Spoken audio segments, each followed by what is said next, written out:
Good morning viewers. నేను మీ history Rafi సార్ని.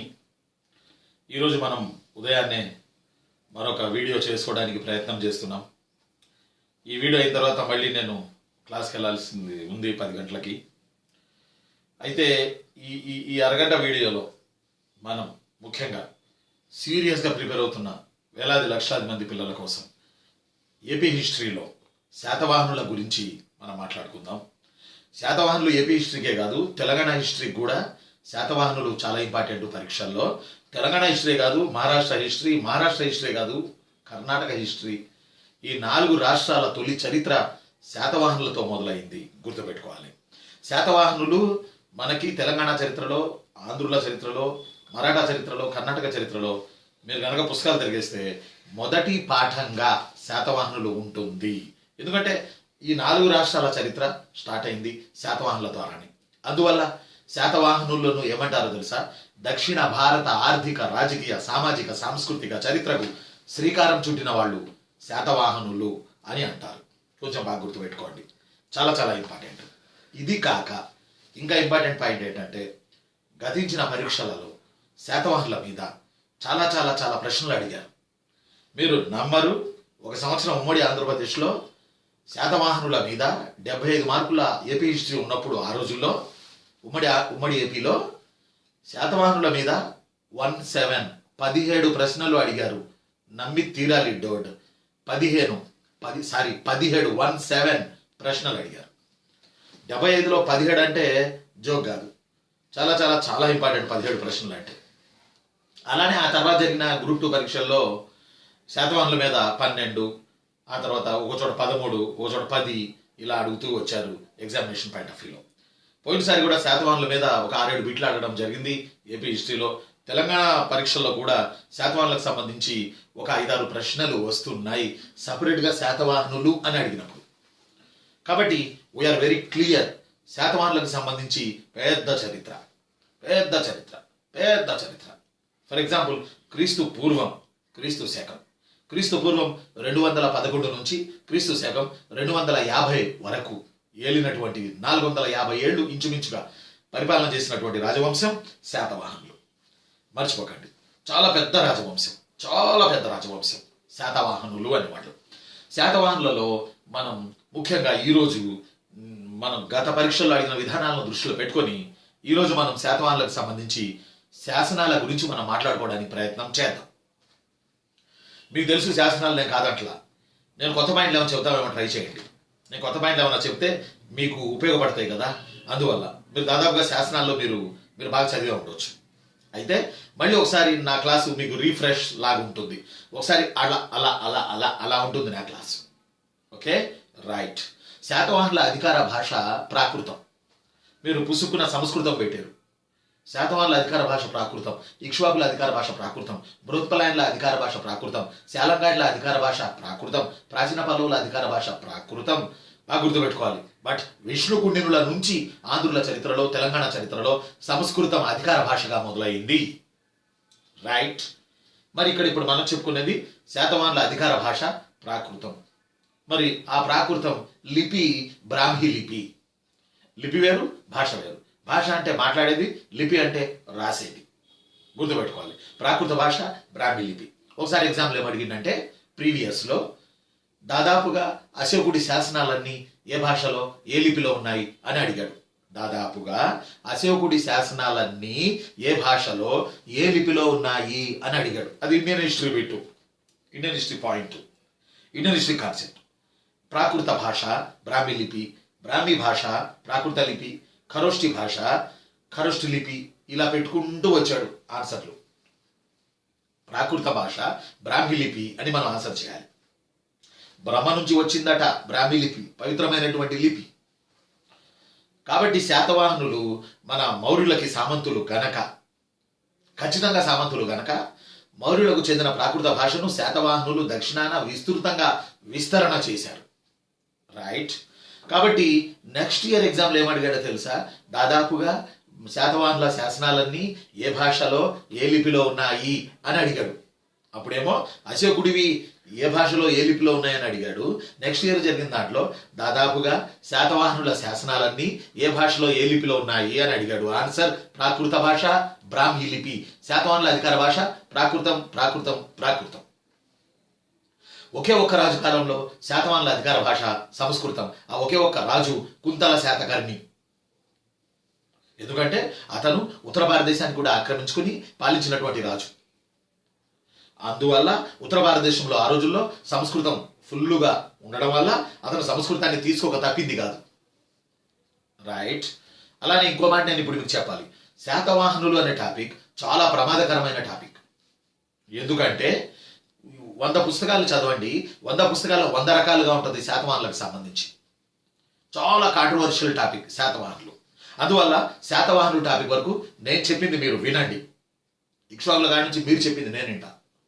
కారణం ఏంటంటే శాతవాహనులు క్రీస్తు పూర్వం నుంచి క్రీస్తు శకం వరకు ఉన్నారు కాబట్టి వాళ్ళ డేట్ల మీద, రాజుల భార్యల మీద, వాళ్ళ పరిపాలనలో ఉన్నటువంటి అంశాల మీద కాంట్రవర్షియల్ ఎక్కువ, వివాదాస్పద అంశాలు ఎక్కువ. అందువల్ల ఫలానా అన్నారు అనే వాదన ఉంది, ఫలానా వీళ్ళు ఈ చరిత్రకారుడు ఇలా అన్నాడు, ఇలా వాదన ఉంది, ఇలా వాదనలు చెప్పుకోవడం తప్ప క్లారిటీ ఉండదు శాతవాహనుల్లో. అందువల్ల 22 ఏళ్ళు పాఠం చెప్తున్న వాడిగా నా మాట పాటించండి. మీకు జాబు రాబోతే అప్పుడు అడగండి. అర్థమైందా? మీరు ఏ పుస్తకాలు పడితే ఆ పుస్తకాలు చదవకండి. చదివి ఏమంటామంటే మీరు 1-2 చదివేటప్పటికి మీకు ఏదో జ్ఞానం వచ్చినట్టు, అంటే మీన్స్ మీకు అన్ని తెలిసినట్టు ఫీల్ అవ్వద్దు ప్లీజ్.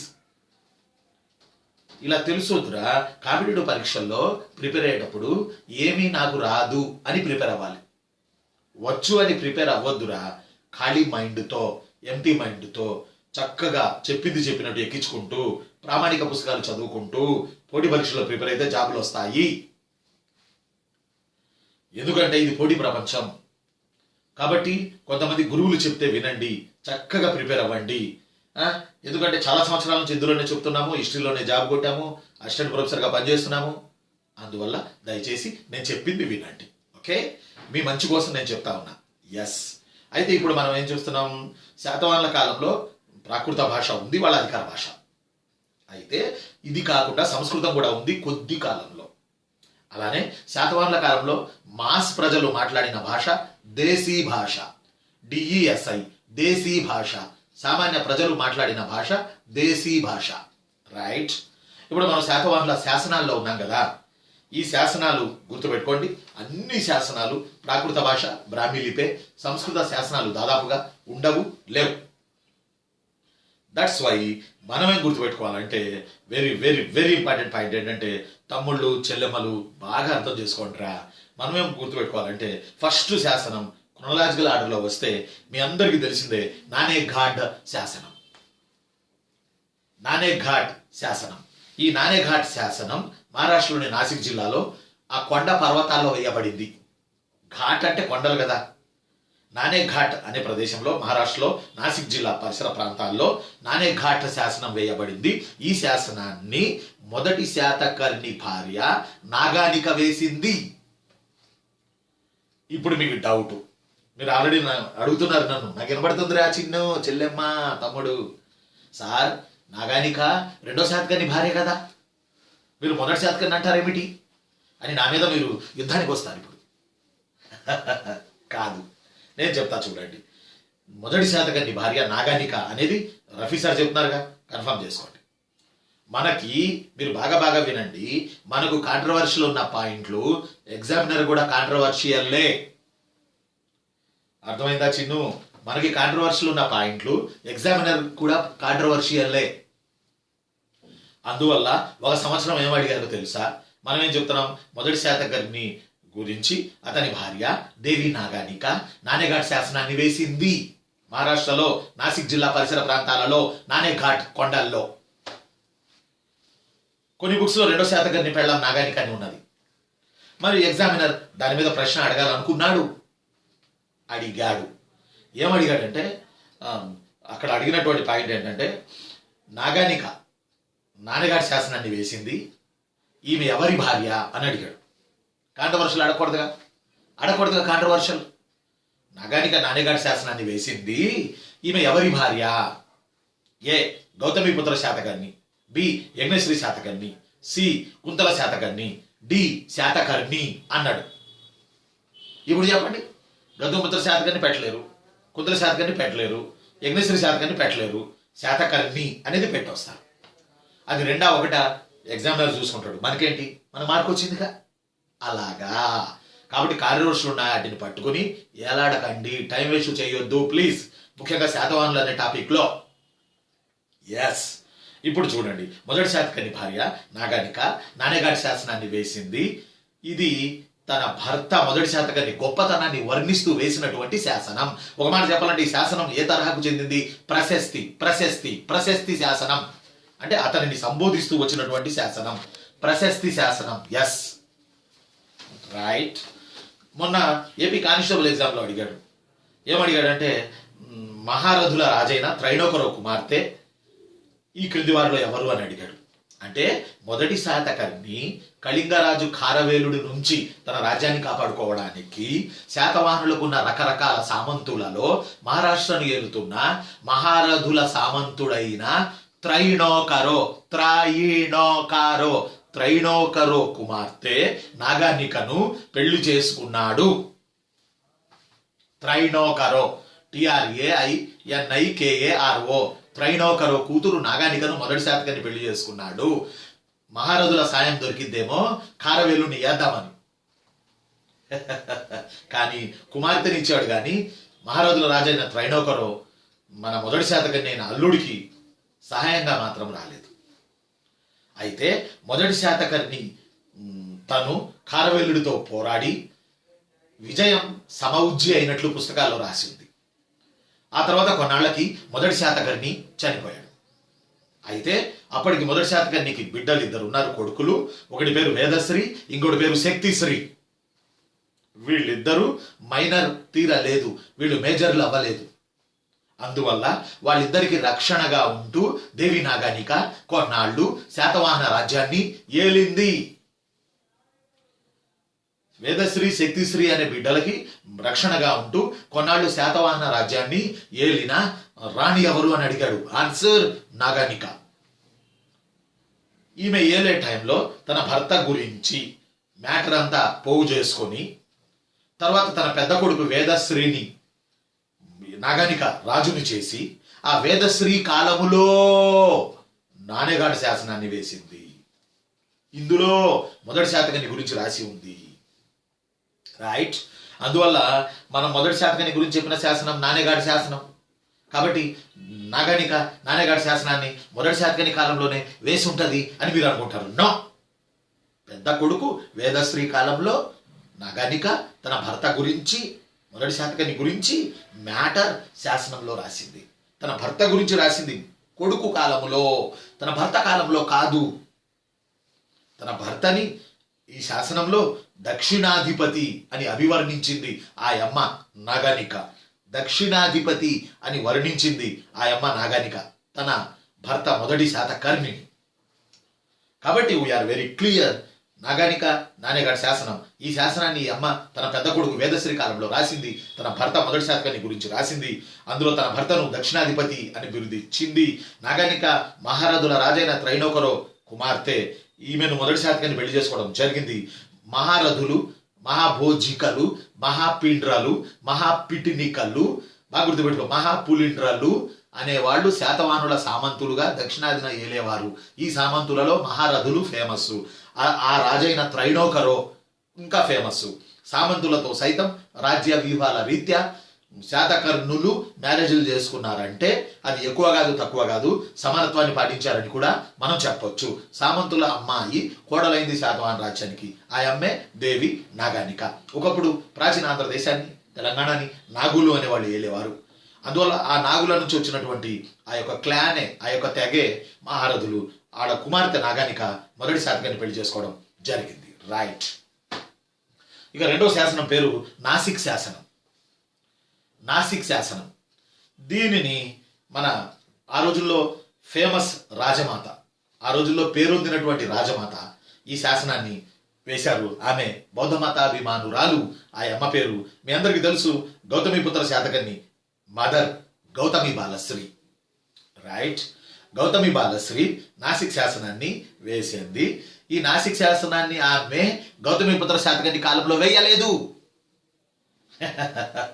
మనవడి కాలంలో వేసింది. వాసిష్ఠి పుత్ర రెండో పులమావి అని గౌతమిపుత్ర శాతకర్ణి కొడుకు రాజయ్యాడు.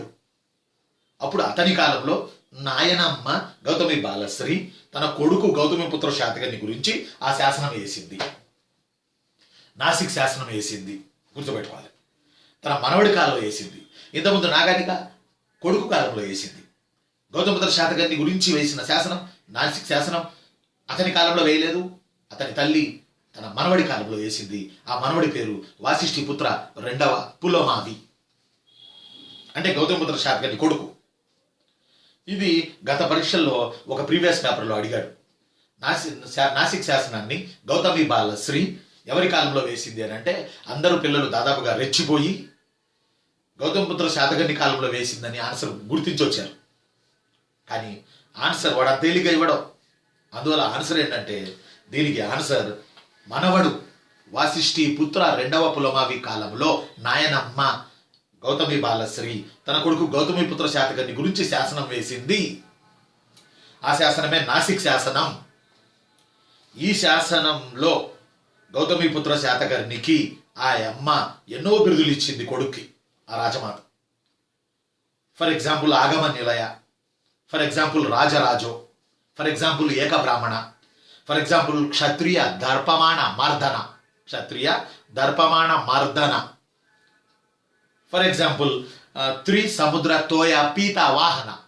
గౌతమిపుత్ర శాతకర్ణి గుర్రాలు, గౌతమిపుత్ర శాతకర్ణి గుర్రాలు 3 సముద్రాల నీళ్లు తాగేవట. ఉప్పు నీళ్లు తాగినా తాకపోయినా అక్కడ దాకా వీళ్ళ రాజ్యం ఉందని అర్థం.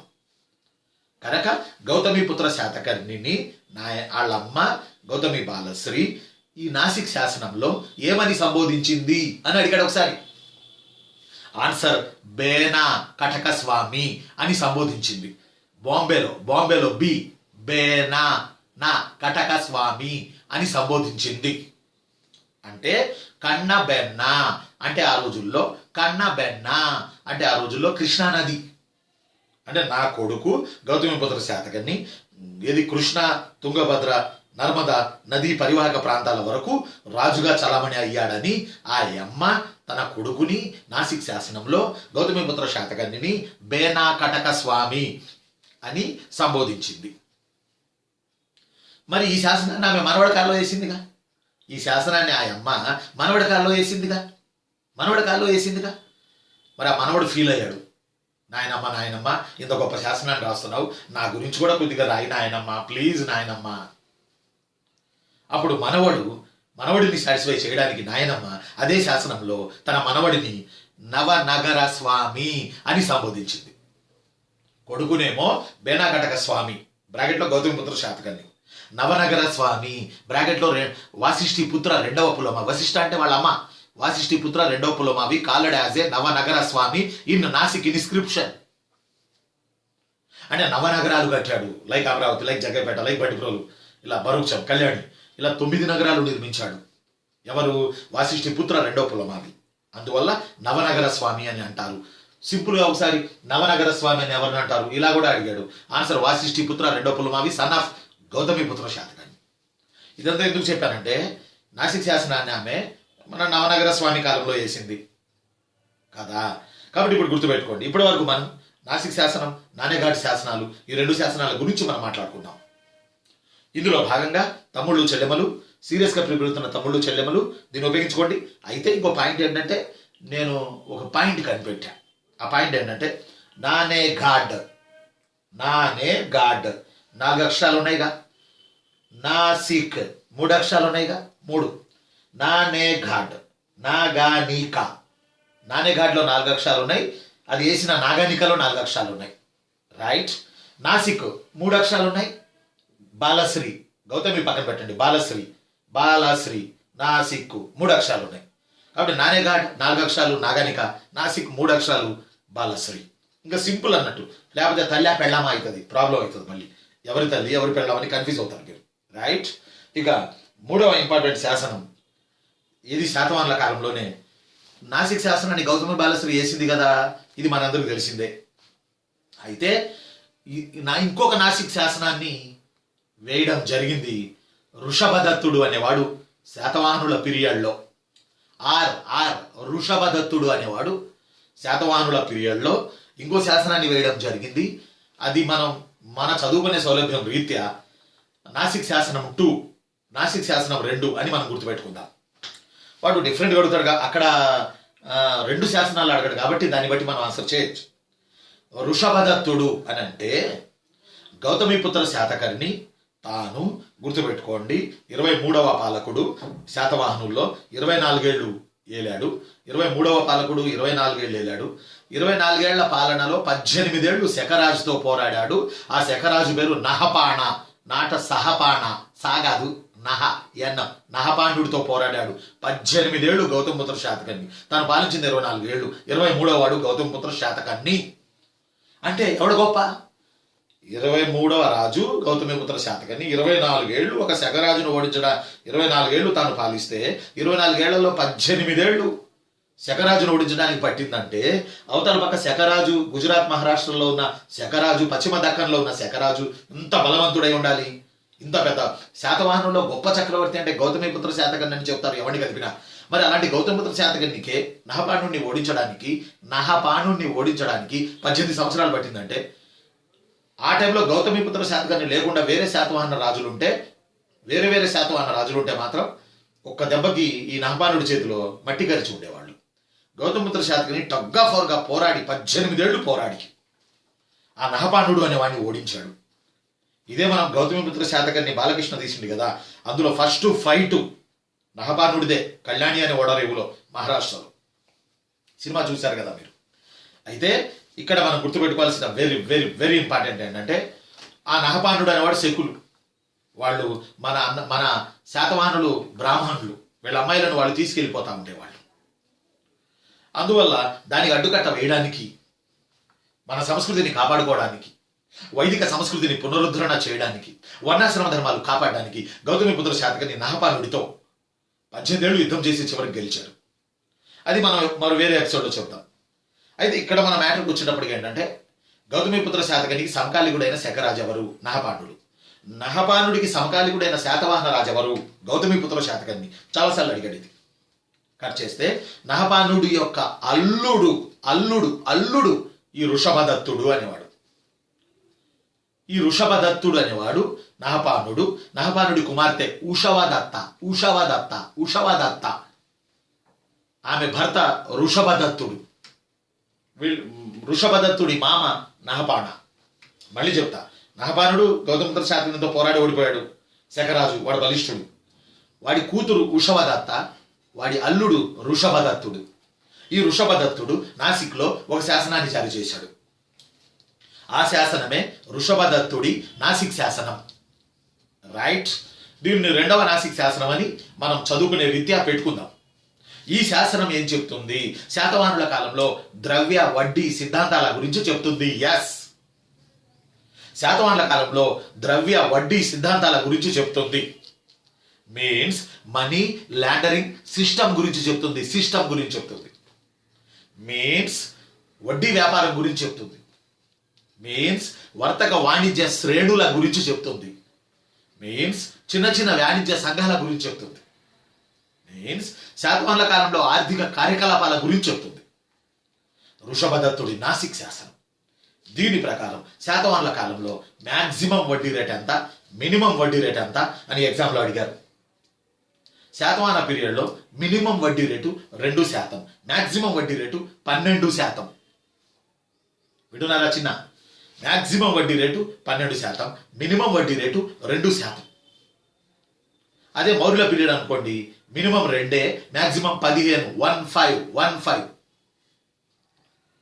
మరి ఈ వడ్డీ వ్యాపారం గురించి, ఈ వడ్డీ రేటు గురించి, శాతవాహనుల గిల్డ్స్ GUILDS చిన్న చిన్న వర్తక వాణిజ్యాల గురించి, వర్తక వ్యాపార శ్రేణుల గురించి, ఆర్థిక కార్యకలాపాల గురించి మనకు చెప్పే శాసనం వృషభదత్తుడి నాసిక్ శాసనం.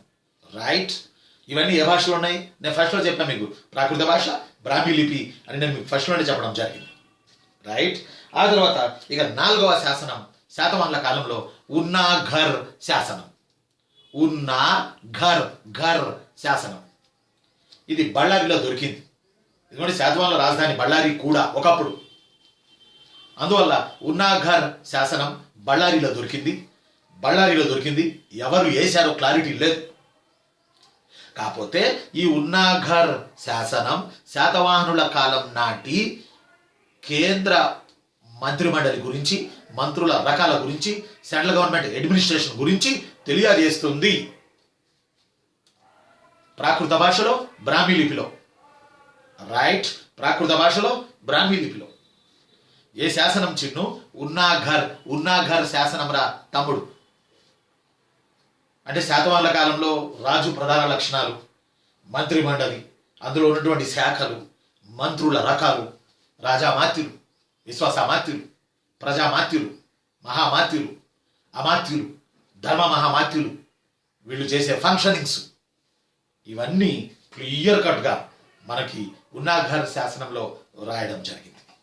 కాబట్టి ఉన్నాఘర్ శాసనం deals about the issue of central government in the time of Satavahanas. Right? This inscription wrote on the language of Prakrit script Brahmi. This inscription founded in the place of Ballari, Karnataka. This inscription written by whom ante unknown Satavahana king అని పెట్టండి. రాజు పేరు మనకు దొరకలేదు. Right. ఆ తర్వాత ఇంకోటి మనం గుర్తుపెట్టుకోవాల్సింది మేకధోని శాసనం. MECA మేకధోని DONI మేకధోని శాసనం. మేకధోని DONI MEKA మేకధోని శాసనం. దీనిని బాగా గుర్తుపెట్టుకోవాలి. ఇది కూడా ఆ బళ్ళారి వైపే దొరికింది, కర్ణాటక వైపు. మేకధోని శాసనం. థర్డ్ పులోమావి ఈ శాసనాన్ని రాశాడు. 3వ పులోమావి ఈ శాసనాన్ని రాశాడు. మేకధోని శాసనం. 3వ పులోమావి మీన్స్ శాతవాహన రాజుల్లో చివరి రాజు. వంశంలో కాదు. వంశంలో అడిగితే 4వ పులోమావి. రాజుల్లో చివరోడు అంటే 3వ పులోమావి. రాజ్యం పోగానే వంశం పోదు కదా, కంటిన్యూ అవుతుంది కదా. అందువల్ల శాతవాహన వంశంలో చివరి రాజు 4వ పులోమావి. వంశంలో అంటున్నాను నేను, వంశం. శాతవాహన రాజులుగా ఉన్నప్పుడు రాజుల్లో చివరి 3వ పులోమావి. శాతవాహన మూల పురుషుడు మొదటి రాజు అంటే శ్రీముఖుడు, కరీంనగర్ జిల్లా, కోట్లింగాల. గొప్ప రాజు అంటే గౌతమిపుత్ర శాతకర్ణి. తొలి రాజుల్లో గొప్పవాడు అంటే 2వ శాతకర్ణి. చివరి రాజుల్లో గొప్పవాడు అంటే యజ్ఞశ్రీ శాతకర్ణి. ఎక్కువ కాలం పాలించినోడు అంటే 2వ శాతకర్ణి. తక్కువ కాలం పాలించినోడు అంటే హాల శాతవాహన. సరే, అది ఇంకో ఎపిసోడ్లో దుమ్ము లేపుతాంలే. ఇప్పుడు మీరు రండి, నేను మేకధోని శాసనం దగ్గర ఉన్నా. ఉన్నాఘర్ శాసనం శాతవాహనుల కాలంలో కేంద్ర పరిపాలన గురించి తెలియజేస్తే, మేకధోని శాసనం శాతవాహనుల కాలం నాటి గ్రామాల పాలన చెబుతుంది. రైట్, గ్రామాల పాలన చెప్తుంది. Very very very important. గ్రామాల పాలకులను, గ్రామ పెద్దలను శాతవాహనుల కాలంలో గుల్మికులు అంటారు అని ఇది రాసింది. గుల్మికులు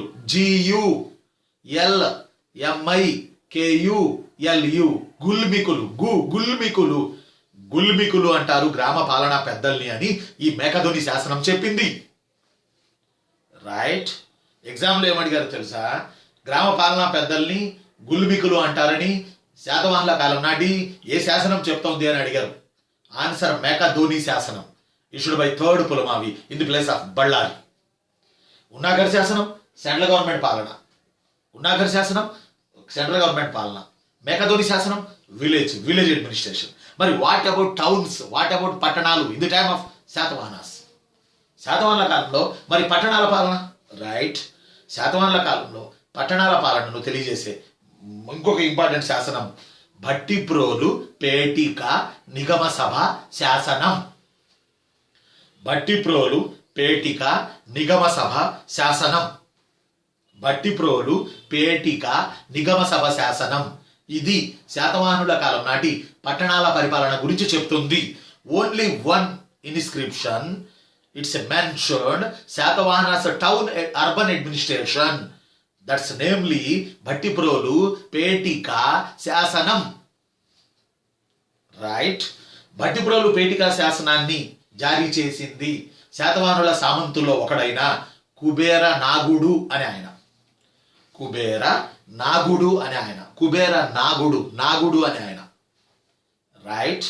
ఈ భట్టిప్రోలు పేటిక శాసనం ఏం చెప్తుందంటే శాతవాహనుల కాలంలో పట్టణాలను ఒక టైప్ ఆఫ్ మున్సిపల్ కమిషనరేట్ లాంటిదో ఒక సభ పరిపాలించిందని, ఆ సభ పేరు నిగమ సభ అని ఆ శాసనంలో రాసి ఉన్నది.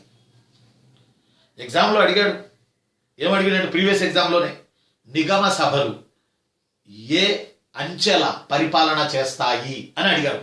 ఏ central administration, B urban administration, C rural administration, D panchayati administration అని అడిగారు. Answer urban administration, not rural. Nigama Sabha one of the assembly. This assembly ruled towns in the time of Satavahanas. Nigama సభలో ఉన్న సభ్యుల్ని కులపతులు ఆర్ గహపతులు అంటారు. రైట్. నిగమ సభలో ఉన్న సభ్యుల్ని కులపతులు ఆర్ గహపతులు అంటారు. ఇవే వర్డ్స్ మళ్ళీ ఆర్యుల్లో కూడా ఉంటాయి. ఇండియాలో ఆర్యులు వెళ్ళారు, ఆర్యుల్లో కూడా కులపతులు గహపతులు అని ఉంటాయి. ఇవే వర్డ్స్ మనకి పట్టణాల పాలన చేసిన సభ్యులను, నిగమ సభ అనే ఒక అసెంబ్లీ పట్టణాలను పాలించింది. దాని గురించి అందులో ఉన్న సభ్యుల్ని ఏమంటాము, గహపతులు లేదా కులపతులు, గహపతులు లేదా కులపతులు అంటారు. ఏదేమైనా భట్టిప్రోలు పేటిక శాసనం, this inscription mentioned urban administration. Unnaghar inscription mentioned central government administration. Mekadoni inscription mentioned or tells about village administration. Nasik శాసనం గౌతమి బాలశ్రీ తన కొడుకు గౌతముద్ర శాతకర్ణి గురించి మనవడు నవనగర స్వామి అయిన వాసిష్ఠిపుత్ర రెండో పుల్మావి కాలంలో వేసింది. నాన్నగారి శాసనాన్ని దేవి నాగనిక మొదటి శాతకర్ణి గురించి తన పెద్ద కొడుకు వేదశ్రీ కాలంలో వేసింది. ఇప్పుడు మనం ఒకటి నాన్నగారు చెప్పాం, నాసిక్ చెప్పాం, ఈ తర్వాత వచ్చేమో వృషభదత్తుడి నాసిక్ శాసనం చెప్పాం, అలానే ఉన్నాఘర్ చెప్పాం, మేఘధుని చెప్పాం, భట్టిప్రోలు చెప్పాం. మరికొన్ని శాసనాలు వీలైతే ఈరోజు ఈవినింగ్ పెడతాను. 10 అవుతుంది, నా క్లాస్ టైం అవుతుంది. మళ్ళీ వీలైతే మిగతా శాసనాలు కంటిన్యూ ఈవినింగ్ పెడతాను. ఈ లోపు వీటిని దుమ్ము లేపండి, సరేనా? మరి జాబ్ కొట్టాల్సిందే, కొట్టాల్సిందే, క్వశ్చనే లేదు, జాబ్ కొట్టాల్సిందే. Okay, salute, thank you, good morning.